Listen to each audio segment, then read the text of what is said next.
আসসালামু আলাইকুম। ইতিমধ্যেই তোমরা অষ্টম শ্রেণীর সামষ্টিক মূল্যায়নের প্রশ্নটি পেয়েছো।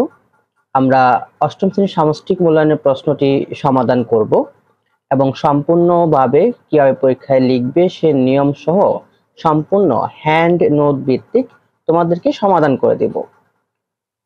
প্রথমেই ১ নাম্বার কাজে ছিল প্রকৃতি পর্যবেক্ষণ ও অভিজ্ঞতা বিনিময়।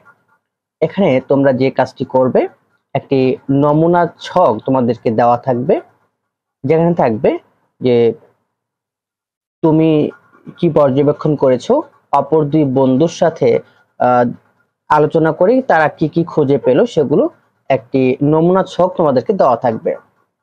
তাই তোমরা ছকটা এইভাবে তৈরি করে নিবে, নমুনা ছক যেভাবে দেওয়া আছে সেইভাবেই তৈরি করে নেবে। প্রথমেই আমি যা খুঁজে পেলাম, প্রথম বন্ধু যা খুঁজে পেল, দ্বিতীয় বন্ধু যা খুঁজে পেল।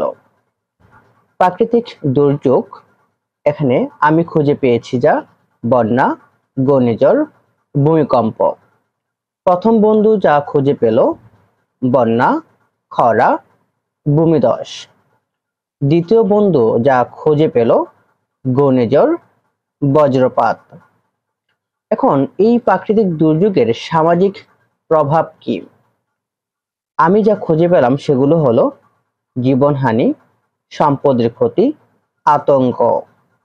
প্রথম বন্ধু যা খুঁজে পেল খাবার পানির অভাব, অসুস্থতা, গৃহহীনতা। দ্বিতীয় বন্ধু যা খুঁজে পেল আশ্রয়হীনতা, বিদ্যুতের সংকট।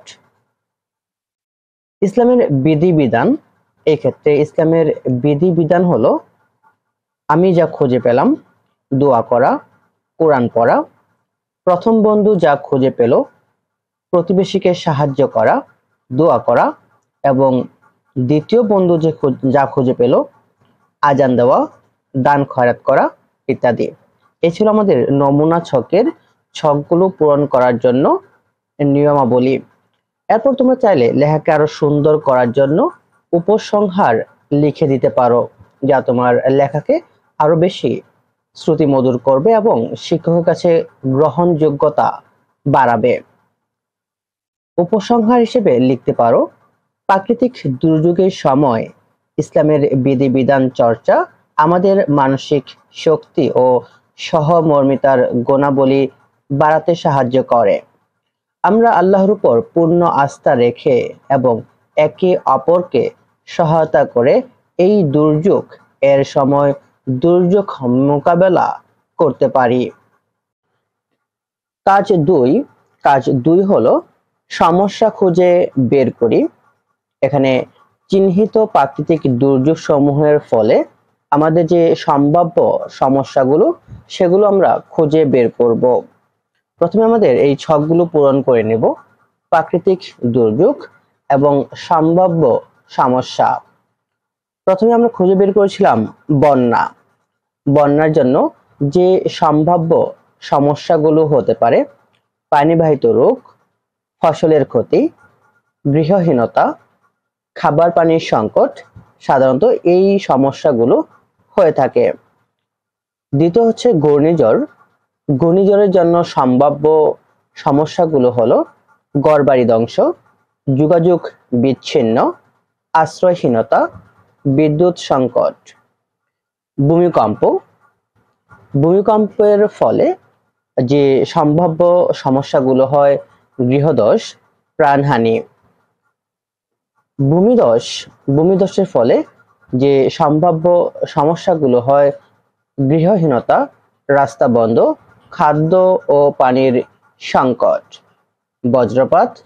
বজ্রপাতের ফলে যে সম্ভাব্য সমস্যাগুলো হয় প্রাণহানি, সম্পদের ক্ষতি ইত্যাদি।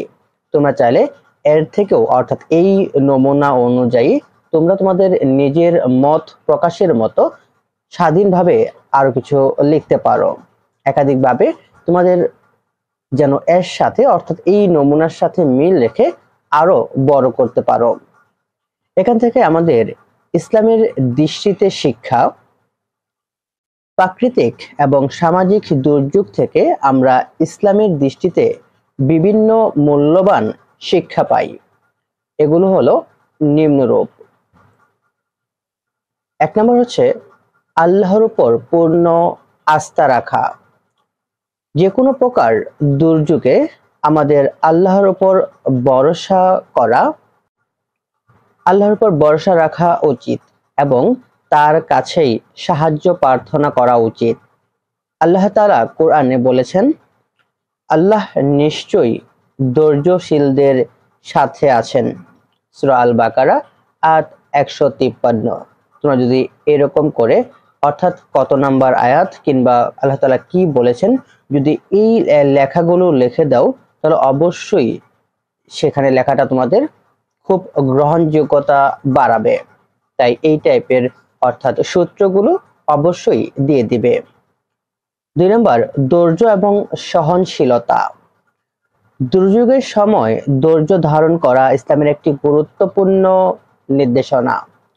এটি আমাদের মানসিক শক্তি বাড়ায় এবং দুর্যোগ মোকাবেলায় সহায়তা করে। 3 নম্বর হলো একতা ও সহমর্মিতা। দুর্যোগের সময় আমাদের একে অপরের প্রতি সহমর্মিতা দেখানো এবং সহযোগিতার হাত বাড়িয়ে দেওয়া উচিত। হাদিসে বলা হয়েছে, মুসলিমরা একে অপরের ভাই। 4 নম্বর দান এবং সাহায্য করা। দুর্যোগ কবলিত মানুষের প্রতি সাহায্যের হাত বাড়ানো এবং তাদের প্রতি উদারতা দেখানো ইসলামের একটি গুরুত্বপূর্ণ শিক্ষা। আল্লাহ তাআলা কোরআনে বলেছেন, তোমরা একে অপরকে নেকি এবং তাকওয়ার উপর সাহায্য করো। সূরা আল মায়েদা আয়াত 2। তোমরা অবশ্যই এই সূত্রগুলো দিবে। তোমাদের লেখার গ্রহণযোগ্যতা কতটুকু বাড়াবে তা চিন্তাও করতে পারবে না। 5 নাম্বার আল্লাহর সৃষ্টি সম্পর্কে সচেতনতা। প্রাকৃতিক দুর্যোগ আমাদেরকে আল্লাহর শক্তি এবং সৃষ্টির উপর ঈমান আনতে সাহায্য করে। কেননা দেখো, একমাত্র যখন প্রাকৃতিক কখনো দুর্যোগ হয়, তখনই আমরা আল্লাহর শক্তি সম্পর্কে অবগত হই।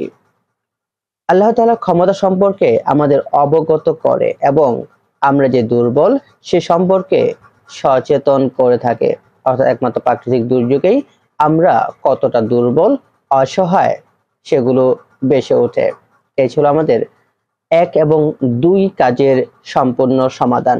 3, 4, 5 সমাধানগুলো খুব শীঘ্রই আমরা হ্যান্ড নোট ভিত্তিক নিয়ে আসব এবং এই লেখাগুলো তুমি তোমার পরীক্ষায় যদি লিখো, অবশ্যই তুমি শতভাগ গ্রহণযোগ্যতা পাবে তোমার লেখার মাধ্যমে। আমাদের খুব শীঘ্রই 3, 4 এবং 5 কাজগুলো পেয়ে যাবে।